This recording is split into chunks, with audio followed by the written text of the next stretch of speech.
Salut, je m'appelle Sévia, je suis historienne de l'art et je suis également la commissaire de l'exposition réactive Réveiller l'archive présentée à la Maison Amel Bruno.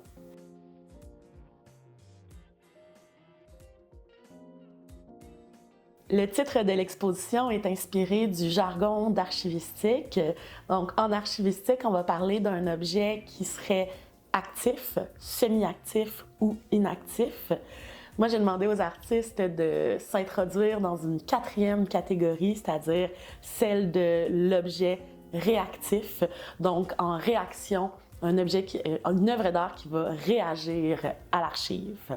Le processus de sélection des artistes s'est fait de manière extrêmement organique, c'est-à-dire que j'ai choisi 3 artistes et une historienne archiviste en fonction de leur rapport avec l'archive.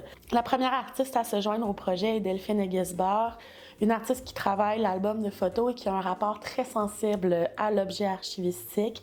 J'aime beaucoup les questionnements qu'elle pose sur la narration et sur les histoires un peu incomplètes qu'offrent les images et les objets d'antan.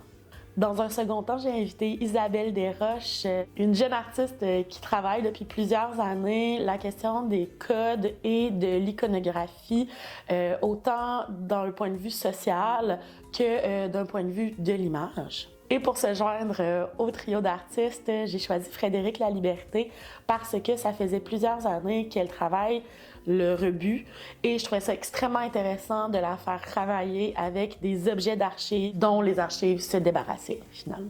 Quand Manif d'art m'a donné le mandat de créer une exposition pour le 100e anniversaire du service du greffe et archives de la Ville de Québec, je savais que ma volonté, c'était de faire entrer les publics dans l'archive, de les faire vivre l'archive d'une manière immersive.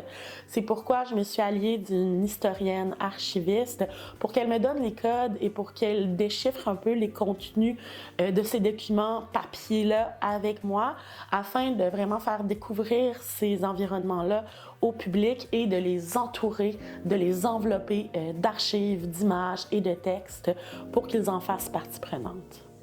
Pour moi, un événement comme ça me permet de m'inscrire dans quelque chose de plus grand que l'exposition, dans un événement international. Ça me donne également les ressources professionnelles, c'est-à-dire en termes de budget, en termes d'équipe technique, en termes de lieu d'exposition, pour exposer mes idées et les idées des artistes dans un cadre qui est professionnel.